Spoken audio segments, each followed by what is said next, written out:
નમસ્કાર મિત્રો, હવે મટકી ઉત્સવ પછી ગણપતિ ઉત્સવ આવતો હોય મિત્રો, તો ગણપતિ ઉત્સવ માટે ખાસ કરીને મૂર્તિ ક્યાં મળે છે? કોડીનાર શહેરમાં દક્ષિણામૂર્તિમાં મળે છે, પણ કઈ જગ્યાએ મળે છે એ જગ્યાએ આપણે જઈએ અને તમને વાકેફ કરાવીએ કે તમારે પણ જો કોઈ પંડાલમાં અથવા શેરીમાં ગણપતિ ઉત્સવ કરવો હોય તો મૂર્તિને તમને પાકું સરનામું મળે. તો ચાલો આપણે દક્ષિણામૂર્તિએ જઈએ. જુઓ ભક્તજનો, આ ગોયલની ખાંડનો વિસ્તાર આવે છે અહીંયા દક્ષિણામૂર્તિ. મિત્રો તમે બોર્ડ પર જોઈ શકો છો, આ દક્ષિણામૂર્તિ બસ આ જ ગેટે અહીંયા મૂર્તિ મળે છે. આ ફેક્ટરી રોડ કહેવામાં આવે છે, આ અંબુજા રોડ પર કહેવામાં આવે છે.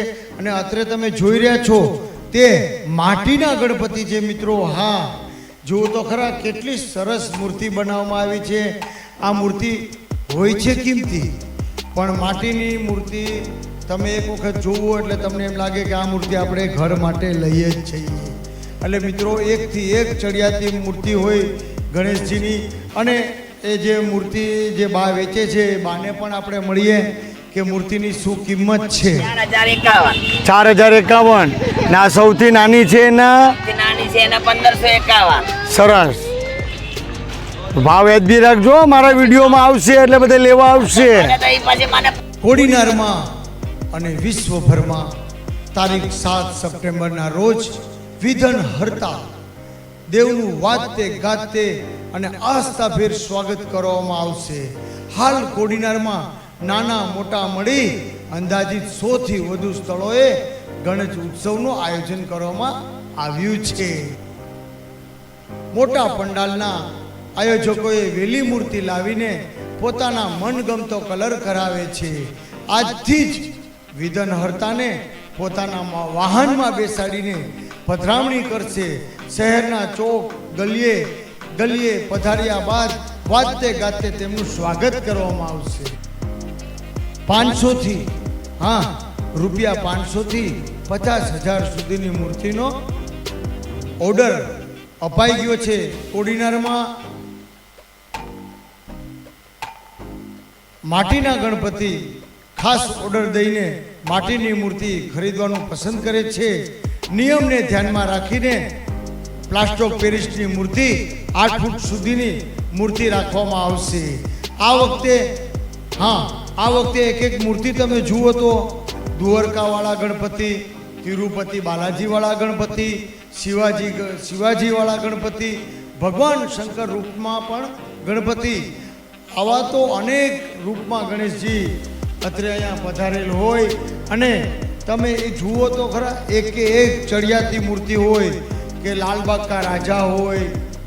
તમે અમુક મૂર્તિને ઢાંકવામાં આવી છે, એ મૂર્તિ વેચાઈ ગઈ હોય છે, એટલે કે એ મૂર્તિ દેવાઈ ગઈ હોય છે, એટલે એને ઢાંકી દેવામાં આવે કે ભાઈ આનો ઓર્ડર અમને મળી ગયો છે, આ દેવાઈ ગઈ છે મૂર્તિ, એટલે કોઈ માંગી શકે નહીં.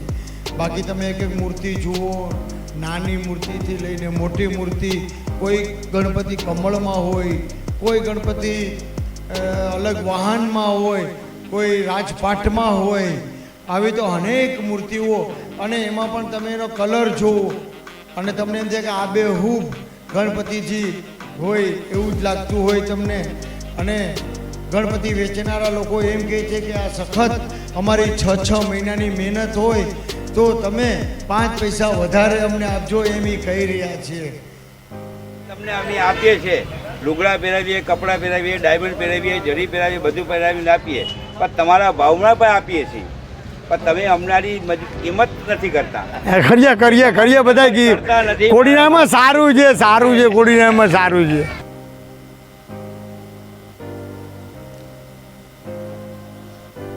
વાહ, ગણપતિ બાપ્પા મોર્યા. જુઓ તો ખરી કેટલી સરસ મૂર્તિ બનાવવામાં આવી છે મિત્રો. હા, ધૂમ ધડાકા વાગ્યા છે, ગણેશજી આવ્યા છે. મિત્રો જે મૂર્તિ બનાવતા હોય ને નાના નાના બાળકો પણ મને યુટ્યુબમાં જોતા હોય કે અંકલ અમારો પર સીન લેજો, અમારે ટીવીમાં અમારા મોબાઈલમાં જોવું છે.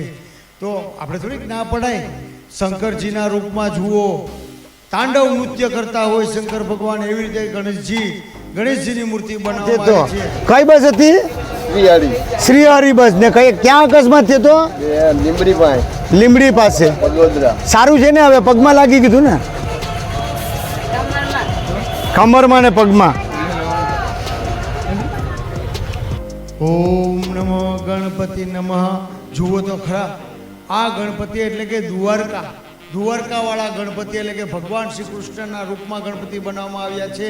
અને હું તો કહું છું કે તમે ભલે મૂર્તિ લો કે ન લો, પણ એક વખત આ મૂર્તિના દર્શન તો તમે કરી આવજો જ. કારણ કે દ્વારકાધીશ આખી દ્વારકા એ મૂર્તિમાં હોય છે. અને મૂર્તિ પણ કેટલી સરસ છે. એમ કહેવાય છે કે વેરાવળવાળા ઓર્ડર આપી ગયા છે આનો, કે ભાઈ આ મૂર્તિ અમે લઈ જવાના છે. એટલે જ કહું છું કે મૂર્તિ તમે અવશ્ય દર્શન કરી આવજો દ્વારકાવાળા.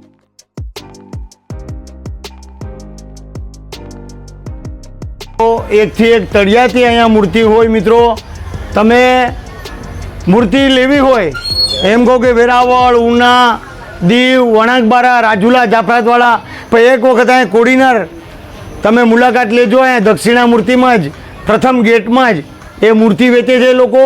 ને હવે હું તમને દુલે રાજાની મૂર્તિ બતાડું મિત્રો. તો દુલે રાજાની મૂર્તિ તમે જુઓ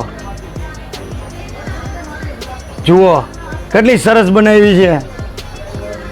ગણપતિ બાપ્પા સરસ. અત્રે તમે જોઈ રહ્યા છો દુલે રાજા ગણપતિ. આ પ્રથમ વખત દુલે રાજા ગણપતિ આવ્યા હોય મિત્રો. અને દુલે રાજાનો શણગાર અને રાજાનો શણગાર પણ એવો છે. બોલો સિયાવર રામચંદ્ર ભગવાન કી. રામના અવતારમાં પણ ગણેશજી હોય. આ વખતે તો અનેકો રૂપમાં ગણપતિના દર્શન થઈ રહ્યા છે મિત્રો. આ વખતે તો જોરદાર.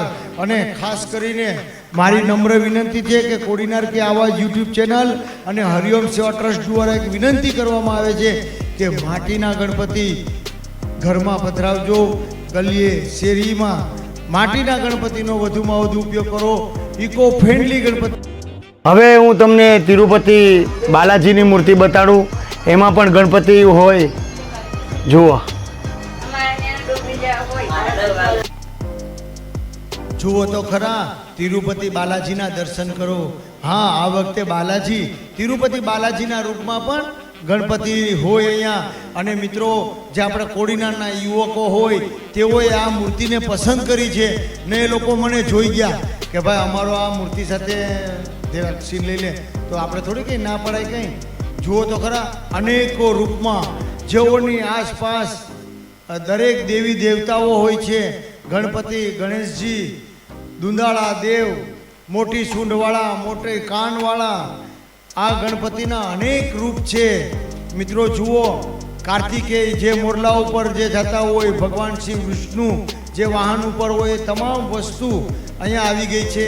અને મિત્રો, નાનામાં નાની મૂર્તિ પણ અહીંયા મળશે. આમ તો આપણે આ લોકોને કંઈ આપણે આપી શકીએ નહીં, પણ આપણે મૂર્તિ લઈને પણ એને 2-5 પૈસા આપણે વધારે આપી શકીએ. કારણ કે આખું વર્ષ આ લોકો મહેનત કરતા હોય, અમે જોઈએ છીએ. તો મિત્રો, ફરી વખત કહું છું કે આ વખતે એક નારો લગાવ. તો આ વખતે આપણે એક નવો નારો આપણે આપવાનો છે ગણપતિનો, ગણેશજીનો નવો નારો કે ધૂમ ધડાકા વાગ્યા છે, ધૂમ ધડાકા વાગ્યા છે, ગણેશજી આવ્યા છે. મિત્રો, આવા અવનવા વિડીયો જોવા માટે કોડીનાર કે આવાજ યુટ્યુબ ચેનલ સબસ્ક્રાઇબ કરજો મિત્રો. લાઈક આપજો અને શેર પણ કરજો. અને લાઈકમાં લખજો કયા ગામથી તમે મારો. મિત્રો, ફરી વખત કહું છું કે આવી સરસ મજાની મૂર્તિ જો તમારે જોઈતી હોય તો અહીંયા કોડીનાર દક્ષિણા મૂર્તિ કોલેજ રોડ તમે અહીંયા આવો એટલે બસ રસ્તાની નજીક જ છે. આવી અવનવી મૂર્તિઓ ઘણી મળશે. તો મિત્રો, જરૂર પધારો અહીંયા. જોઈ રહ્યા છો મિત્રો. બોલો ગણપતિ બાપાની